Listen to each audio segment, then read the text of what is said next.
আসসালামু আলাইকুম। আশা করি আপনারা সবাই ভালো আছেন। আলহামদুলিল্লাহ আমিও ভালো আছি। Welcome back to my channel. আজকে আমি আপনাদের সামনে বেগুন এবং আলুর মিক্স ভাজির রেসিপি নিয়ে হাজির হয়েছি। আশা করি ভিডিওটা আপনাদের ভালো লাগবে। এখন চলুন কিভাবে এই ভাজির রেসিপিটা বানাতে হয় সেটা আপনাদেরকে দেখ। চুলায় একটা প্যান বসাতে প্রথমে আমি এটাতে 3 টেবিল স্পুন তেলটা দিয়ে দিব।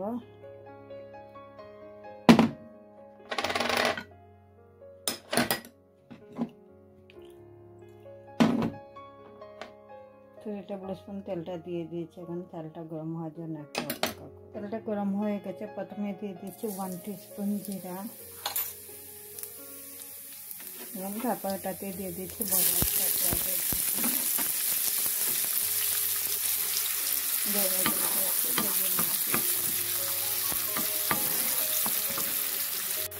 পেঁয়াজটা খুব ভালো করে ভাজা হয়ে গেছে। এখানে এটাতে দিয়ে দিচ্ছে বাকি যে মশলা উপকরণগুলো। 1/2 টিস্পুন হলুদের পাউডার, ঝালটা আপনাদের পছন্দ মতো 1/2 টিস্পুন লাল মরিচের পাউডার, কারি পাউডার 1/2 টিস্পুন,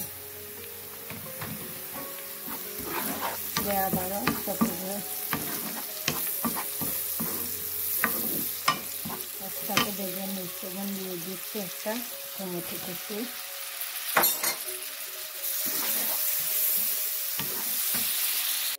পেঁয়াজটা খুব ভালো করে কষানো হয়ে গেছে। এখানে এটাতে দিয়ে দিচ্ছি স্বাদ মতো লবণ। এখানে আমি লম্বা সাইজের 7টা বেগুন নিয়েছি, 7 পিস, যেগুলোকে এরকম গোল গোল করে কেটে দিয়ে নিয়েছি।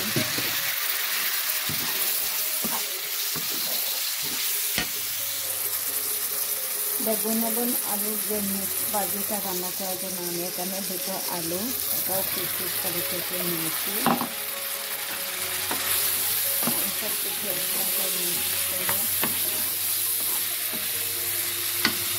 একসাথে মিশিয়ে নিয়েছি। এখন ঢাকনা দিয়ে ফিরে আসলাম 10 মিনিট পরে। বিকালে আমি দুবার এটা নেড়ে দিয়েছি যাতে আলু এবং বেগুনটা মিশে যাতে পুড়ে না যায়। আমি এটাতে কোনো পানি ইউজ করে নাই। বেগুন এবং আলু থেকে যে পানিটা বের হয়েছে সেটা দিয়ে ভাজিটা হয়ে গেছে এবং এটাতে দিয়ে দিচ্ছি 3টা কাঁচা বড় মরিচ এবং 3টা পাকা বড় মরিচ এবং এটাতে দিয়ে দিচ্ছি এখন ধনিয়া পাতা দিয়ে আবারও সব কিছু খুব ভালো করে মিশিয়ে নিচ্ছি। ফিরে আসলাম আরও 2 মিনিট পর। ঢাকনাটা সরিয়ে দেখে দিচ্ছি আলু এবং বেগুনের যে মিক্স ভাজিটা বানিয়েছি সেটা রেডি হয়ে গেছে এবং চুলা থেকে নামিয়ে পরিবেশন করে আপনাদেরকে দেখে দিচ্ছি কীরকম হয়েছে আজকের এই ভাজির রেসিপি। বেগুন এবং আলু দিয়ে বানানো মিক্স ভাজির রেসিপিটা তৈরি হয়ে গেছে। এই দেখুন খুবই মজাদার এই ভাজির রেসিপি। যারা বেগুন খেতে পছন্দ করেন তাদের আজকের আমার এই ভাজির রেসিপিটা ভালো লাগবে। এখন আমি একটা বাটির মধ্যে নিয়ে দেখে দিচ্ছি কীরকম হয়েছে।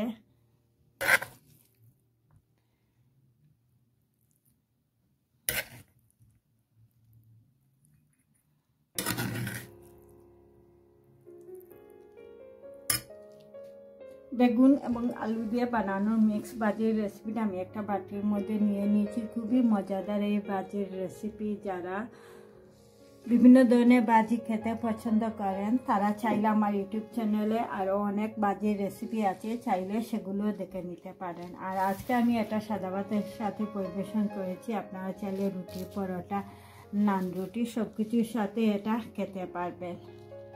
আর যারা এখনো আমার চ্যানেলটাকে সাবস্ক্রাইব করেন না, আশা করি নতুন আরও ভিডিও দেখার জন্য আমার চ্যানেলটাকে সাবস্ক্রাইব করতে ভুলবেন না। সেই পর্যন্ত সবাই ভালো থাকেন, সুস্থ থাকেন। ইনশাআল্লাহ আবারও নতুন কোনো ভিডিও নিয়ে আপনাদের সামনে হাজির হব। আল্লাহ হাফেজ।